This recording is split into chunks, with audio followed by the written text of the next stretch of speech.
ग्वालियर के वीरपुर, अजयपुर और गिरवाई के किसानों ने ऊर्जा मंत्री प्रद्युम्न सिंह तोमर के बंगले का घेराव किया।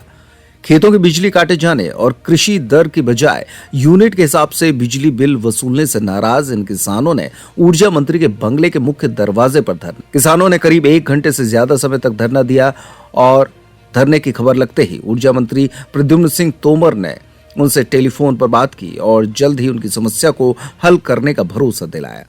किसानों के मुताबिक उनके खेतों के कनेक्शन के बिजली बिल यूनिट के हिसाब से दिए जा रहे हैं, जबकि उनके बिल कृषि दर के हिसाब से वसूले जाने चाहिए थे। धरना देने आए किसानों ने कहा कि अगर उनकी समस्या 7 दिन में हल नहीं हुई तो वो अपने परिवारों के साथ आकर मंत्री जी के बंगले पर धरना देंगे। देखिए साहब, ये जो है अजयपुर, वीरपुर और गिरवाई के किसान हैं। आप सब जानते हैं कि किसानों को सस्ती दर पर बिजली दी जाती है, जिसको फ्लैट रेट की बिजली बोलते हैं।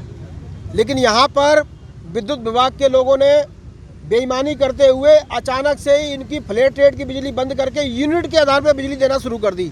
अब पूरा देश जानता है कि यूनिट के आधार पर बिजली से खेती नहीं हो सकती। हालत ये हो गई है अब कि हर एक किसान पे 2 लाख से 5 लाख का बिजली का बिल बकाया हो गया है। हमारा ये कहना है कि यहाँ पर पूरे देश में ऐसा मामला नहीं होगा। पूरे देश के किसानों को, पूरे मध्य प्रदेश के किसानों को और ग्वालियर में भी सिर्फ अजयपुर, वीरपुर, गिरवाई के किसानों को छोड़ के सब जगह के किसानों को फ्लैट रेट पर बिजली मिल रही है, तो फिर अजयपुर, वीरपुर में क्यों नहीं मिल रही? हम ये सवाल पूछना चाहते हैं। और इस सवाल को हम लोग ये कहने के लिए आए हुए हैं कि यहाँ पर जो पहले मंत्री थे, विधायक थे भारत सिंह कुशवाहा जी, उन्होंने आश्वासन दिया कि मैं फ्लैट रेट की बिजली दिलवाऊंगा और कोई बिजली का बिल जमा नहीं करो। किसानों ने बिजली का बिल जमा नहीं किया। आज किसान की बिजली हो गई है, बिल बकाया हो गया 2 लाख से 5 लाख तक का। कई किसानों की बिजली कट गई है, वो खेती नहीं कर पा रहे हैं। मुख्य बात क्या है? मुख्य बात ये है कि वहाँ के फैक्ट्री वालों को बसाने के लिए इन किसानों को उजाड़ना जरूरी है। इस किसानों को उजाड़ा जा रहा है।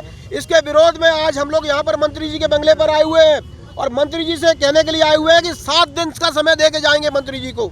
अभी मंत्री जी आने वाले हैं या कोई अधिकारी आएगा, जो भी आएगा, हम 7 दिन का समय दे के जाएंगे और 7 दिन के बाद अगर हमारी समस्याओं का समाधान नहीं किया जाता 7 दिन के अंदर अंदर, हम चाहते हैं कि शांतिपूर्ण तरीके से समस्याओं का समाधान किया जाए। वरना ये सारे किसान अभी तो सांकेतिक रूप से आए हैं, करीब 800 किसान हैं। ये सारे किसान अपने परिवार के साथ यहीं आएंगे, यहीं टेंट गाड़ेंगे, यही दिन रात का धरना शुरू करेंगे। जब तक फ्लैट रेट की बिजली नहीं मिलती हम लोग वापस नहीं जाएंगे। ये चेतावनी देने के लिए हम लोग आए हैं। हम लोग ये अनुरोध करना चाहते हैं मंत्री जी से कि आप ऊर्जा मंत्री हो, आप किसानों की जायज़ मांगों को हल करो, नहीं तो फिर तेज आंदोलन हम लोग करने के लिए मजबूर होंगे।